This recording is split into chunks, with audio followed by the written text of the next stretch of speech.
여러분은 구원의 확신이 있습니까?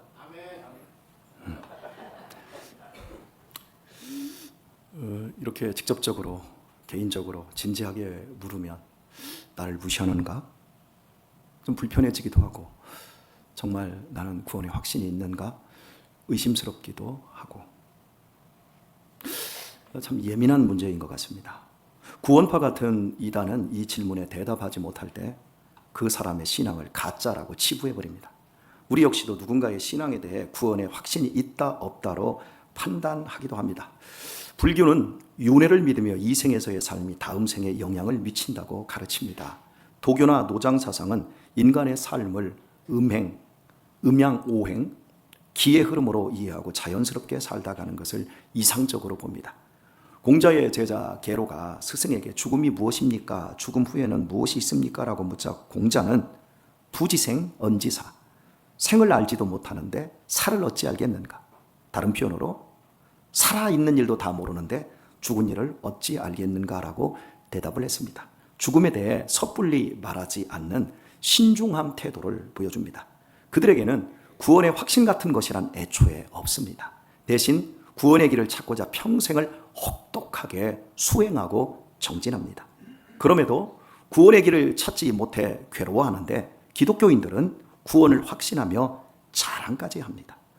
사는 모습이 전혀 다르지 않는데 구원받았다고 확신합니다.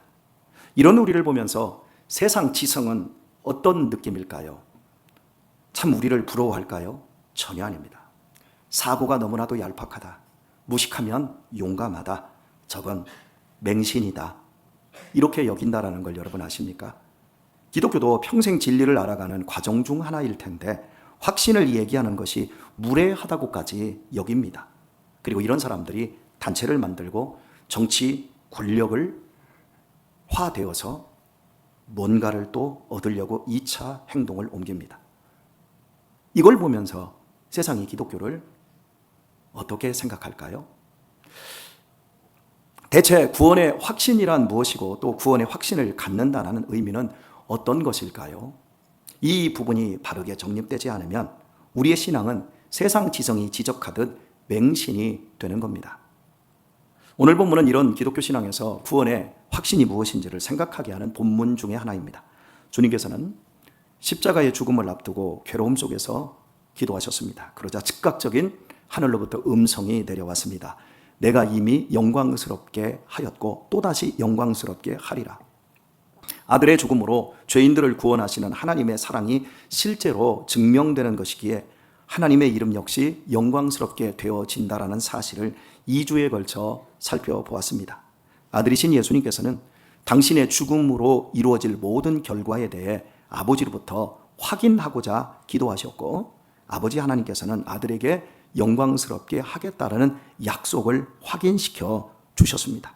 그러므로 예수님은 우리 같은 죄인들을 구원하여 영광을 받으시는 하나님의 사랑을 확신하며 죽으신 것입니다. 그냥 십자가에서 예수님이 죽은 것이 아니라 죽으시기 직전에 내가 죽으면 아버지 하나님께서 인간을 구원하시는 일을 반드시 하시고야 말 거라는 그 확신으로 예수님이 죽으셨다라는 겁니다. 확신은 이런 겁니다. 우리의 구원은 하나님의 뜻과 하나님의 의지와 하나님의 일하심 속에 있습니다. 내가 이미 영광스럽게 하였고 누가 해요? 하나님이. 또다시 영광스럽게 하리라. 누가 해요? 하나님이 하신다는 거예요. 구원을 받았다라는 확신은 우리의 철저한 감정적 신념이 아니라 하나님의 일하심에 대한 전적인 의탁인 것입니다. 우리의 믿음은 나의 구원을 반드시 완성하실 하나님을 믿고 다 맡겨드리는 것, 이것이 핵심입니다. 하나님이 나를 구원하실 그 일을 믿고 예수님이 죽으셨듯이 우리도 그 하나님을 믿고 죽는 것, 맡겨드리는 것, 그것이 구원 확신의 핵심입니다. 성경에는 구원의 확신을 가졌냐는 물음 자체도 없고요. 심리학적인 구원의 확신이라는 단어 자체가 없습니다. 아까 우리가 보았던 영상 속에 이 내용은 아예 없어요. 그런데 우리는 구원의 확신을 이 영상 속의 내용으로 가진 경우가 허다합니다. 그래서 내가 예수님을 믿고 그러니 나 참 마음이 편하더라. 나는 이제 믿는 구석이 생겼더라. 이러면서 구원의 확신, 그 확신을 내 확신으로 갖는 겁니다. 아닙니다. 그렇다면 구원의 확신이라는 말을 우리는 어떻게 써야 될까요? 잘 써야 합니다. 구원의 확신은 매우 우리에게 중요한 부분입니다. 구원의 확신은 신앙 고백이자 우리에게 매우 유익한 것입니다. 그러나 바르게 사용해야 합니다. 앞에서 영상으로 살펴보았듯이 많은 기독교인들이 구원의 확신에 대해 오해하고 있습니다. 당신 구원의 확신 있습니까? 아멘! 나는 구원 확신합니다. 자기의 몫으로, 자기의 목소리와 자기의 마음으로 하는 게 아니라는 거예요. 바울이 쓴 로마서 5장 6절에서 11절은 구원의 확신에 대해 가장 직설적으로 설명하는 부분으로 제시됩니다. 우리가 아직 연약할 때 기약대로 그리스도께서 경건치 않은 자를 위해 죽으셨도다. 의인을 위하여 죽는 자가 쉽지 않고 선인을 위하여 용감히 죽는 자가 혹이거니와 우리가 아직 죄인 되었을 때에 그리스도께서 우리를 위하여 죽으심으로 하나님께서 우리에게 대한 자기의 사랑을 확증하셨느니라. 그러면 이제 우리가 그 피를 인하여 의롭다 하심을 얻었은즉 더욱 그로 말미암아 진노하심에서 구원을 얻을 것이니 곧 우리가 원수 되었을 때에 그 아들의 죽으심으로 말미암아 하나님으로 더불어 화목되었은즉 화목된 자로서는 더욱 그의 살으심을 인하여 구원을 얻을 것이니라. 이뿐 아니라 이제 우리로 화목을 얻게 하신 우리 주 예수 그리스도로 말미암아 하나님 안에서 또한 즐거워하느니라. 죄의 본질은 인간이 이 창조 세계의 주인 되신 하나님을 거부하며 자신이 주인 행세하는 것입니다. 자기 중심성, 자기 마음대로 생각하고 자기 마음대로 느끼고 자기 마음대로 사는 것, 그것이 죄의 본질입니다. 결국 인간은 자기 중심성 안에서 하나님의 진노 아래 있는 것이고 하나님으로부터 오는 참된 생명과 참된 기쁨과 참된 자유 등 모든 복을 잃고 말았습니다. 대신에 이 세상에서 겨우 몸에 붙은 목숨만을 생명으로 여기고 한평생 슬픔과 고생 속에 살면서 진짜 백이 생명도 아니고 정말 참된 기쁨도 아닌 것들을 우리가 그걸 움켜쥐기 위해서 한평생 고생하다가 결국 영원히 멸망하는 상태에 빠져 있는 겁니다. 이것이 죄의 본질입니다. 돈만 있으면, 좋은 대학만 가면, 좋은 집만 구비가 되면 인간의 삶이 되는 것이 아니에요. 하나님의 중심성을 찾아야 되는데 인간은 자기 중심성 아래에 묶여 있습니다. 하나님을 찾지 않고 시간이 갈수록 인간들은 더욱 극악해지고 있습니다. 그런데 이런 절망 속에 있는 인간에게 하나님께서 먼저 찾아오셨고 우리의 죄를 위해 그의 아들이 죽어주셨습니다. 예수님의 죽음은 파괴적 사랑이 아닙니다. 누군가를 위해서 희생한 것이 아닙니다. 예수님의 죽음은 대속적 죽음입니다. 단순한 희생이 아닙니다. 인간의 죄를 속하기 위해 대신 죽으신 것입니다. 이 죽음을 통해 우리를 향한 당신의 사랑을 실제로 증명해 내셨습니다. 그 결과 예수님의 죽음으로 말미암아 우리는 의롭게 되었다고 성경은 말합니다. 여기서 의인은 사회적 통념의 의인이 아니라 하나님과의 관계가 회복되고 하나님의 무조건적인 사랑을 받을 수 있는 자녀로서의 존재가 되는 것으로 사용한 것입니다. 이 약속의 말씀을 믿는 것이 기독교 신앙의 요체입니다. 그런데 본문에는 확신이라는 말이 없습니다. 오히려 확증이라고 말씀을 합니다. 즉 하나님께서 우리에게 대한 당신의 사랑을 확증했다고, 확실히 증명했다고 선언합니다. 확증은 확신보다 더욱 확실한 개념입니다. 우리의 구원 확신보다, 내가 가진 감정적인 이성적인 확신보다 더 큰 것이 하나님께서 실제로 증명해 내신 예수님의 십자가와 부활의 확증, 그것이 우리에게 구원을 가져다 준다라고 말씀하고 있는 겁니다. 그리고 구원에 대해서 말씀하는 시제를 보면 9절과 10절 후반절에서 구원을 얻을 것이니 구원을 얻을 것이니라로 미래 시제입니다. 구원의 확신이 내가 구원 얻었다가 아닌 앞으로 구원을 얻으리라는 것에 맞추어져 있습니다. 즉 구원을 받았다가 아니라 구원을 받을 것이라는 미래 시제, 그것을 구원의 확신으로 우리에게 요구하면서 확증을 이야기하고 있는 겁니다. 무슨 시제라고요? 미래. 그렇다고 신약 성경이 구원을 미래 시제로만 설명하지는 않습니다. 에베소서 2장 8절 말씀은 이렇습니다. 너희가 그 은혜를 인하여 믿음으로 말미암아 구원을 얻었나니 과거 시제에 맞추어져 있습니다. 이미 구원받았습니다. 반면에 고린도전서 1장 18절은 이렇습니다. 십자가의 도가 멸망하는 자들에게는 미련한 것이요 구원을 얻는 우리에게는 하나님의 능력이라. 구원을 얻어가는 입니다. 원문을 보면 구원을 얻고 있는 우리에게는 이겁니다. 그러니까 현재 구원을 받아가고 있는 중입니다. 이렇듯 성경은 우리의 구원을 과거, 현재, 미래라는 삼중 시제로 설명을 하고 있습니다. 우리는 구원을 받았고 구원을 받아가고 있는 중에 있으며 또한 구원을 받을 것입니다. 중요한 점은 구원은 하나님으로부터 인간이 얻는 것이며 은혜의 결과로서 과거, 현재, 미래에 걸쳐 주어진다라고 하는 겁니다. 우리가 구원을 확신하기에 앞서서 주시는 하나님이 중요하고 또한 이것은 과거, 현재, 미래가 포함되어 있는 것으로 봤습니다. 우리의 구원은 하나님의 전적인 주권입니다. 인간이 스스로의 노력이나 심정적 동의로 만들어지는 것이 아니라 하나님이 먼저 주셔야만 되는 겁니다. 그런데 이 구원에 대하여 우리의 선택과 자세를 또한 요구하기도 합니다. 빌립보서 2장 12절을 보면 그러므로 나의 사랑하는 자들아 너희가 나 있을 때뿐만 아니라 더욱 지금 나 없을 때에도 항상 복종하여 두려움과 떨림으로 너희 구원을 이루라. 구원은 하나님이 주시는 선물인데 과거, 현재, 미래에 걸쳐서 하나님이 우리에게 주권적으로 주시는 선물인데 빌립보서 2장에서는 항상 복종과 두려움으로 구원을 이루라고 명령하고 있습니다. 자, 한마디로 말하면 구원은 참으로 설명하기 어려운 조합입니다.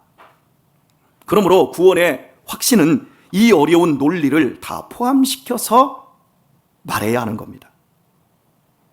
지금까지 살펴본 구원의 확신이 되는 말씀들은 모두 바울의 고백이자 바울 자신이 가진 구원 확신입니다.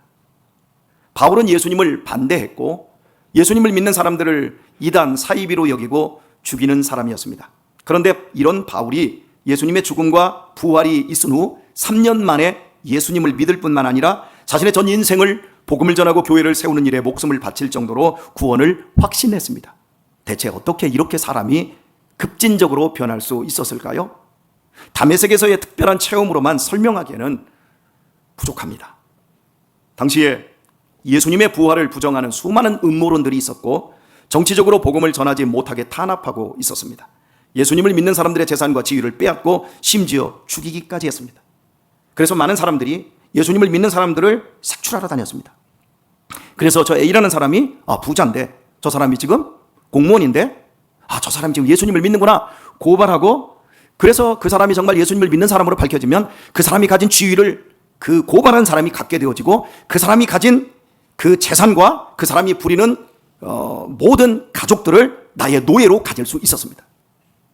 이만큼 예수님을 믿는 것을 탄압하고 있었습니다. 바울은 그 일에 우두머리였습니다.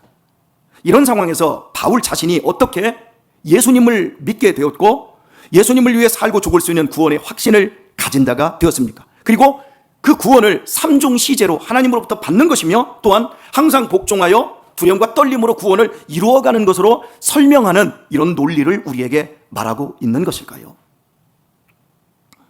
예수님은 종교 조직을 만들지 않았습니다. 종교 건물도 세우지 않으셨습니다. 종교를 만들 만한 그 어떤 것도 세우지 않았습니다. 공자맹자 그리고 석가모니, 마호메트, 그들은 죽기 전에 이미 종교시설을, 종교 조직을 다 갖췄습니다. 그러나 예수님은 아무것도 하지 않았습니다. 그냥 살다가 가셨습니다. 다른 이방 종교의 사람들은 돈도 엄청나게 많았고 권력도 엄청나게 많았고 그들은 오래오래 살면서 다지고 사상을 다지고 다져서 그들의 종교를 만들어냈습니다. 이게 4대 종교입니다. 그런데 예수님은 딱 3년 가르치셨고 아무 종교적인 흔적, 유적 만들지 않고 딱 3년 사역하시고 십자가에서 죽으시고 부활하셨다가 40일 동안 500여 명의 사람들에게 당신을 나타내 주시고는 다시 오겠다고 말씀하시며 하늘로 승천하고 끝이셨습니다. 그럼에도 바울과 같은 사람까지 급격하게 믿는 세계적인 기독교가 될 수 있었음은 증인들 때문이었습니다. 내가 봤다.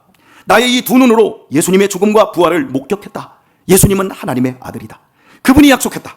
당신을 믿으면 구원을 얻고 영생과 천국을 선물로 받는다고 분명히 말씀했다. 나는 그분을 믿는다. 나는 그분의 말씀을 믿는다. 그러므로 나는 내 구원을 확신한다.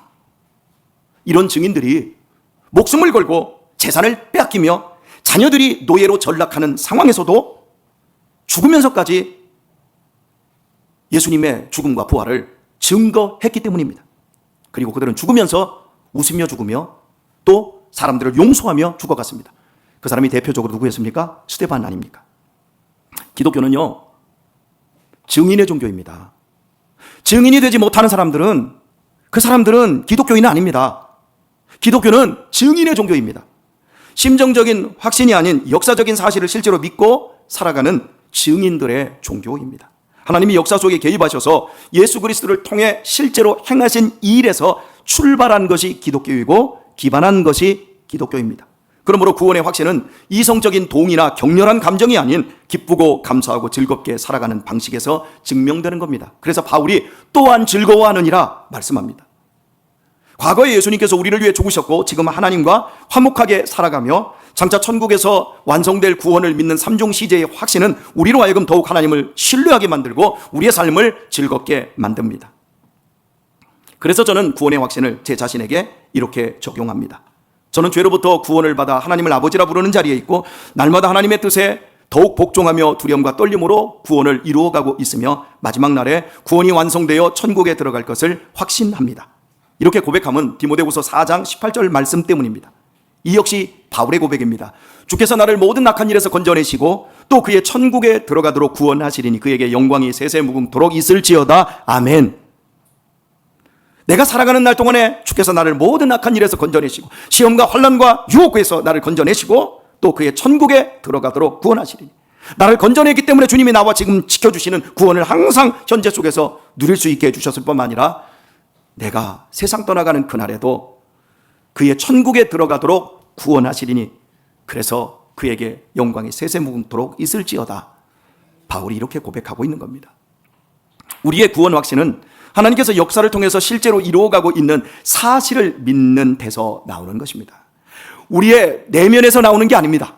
이 확신은 말씀과 기도를 더욱더 사모하게 만들고 삶 속에서 구원을 이루어가는 구도자의 자세를 갖게 하며 공동체 속에 속해 더욱 믿음을 다지면서 하나님의 자비와 은혜를 삶으로 드러내는 존재로 자라나게 합니다.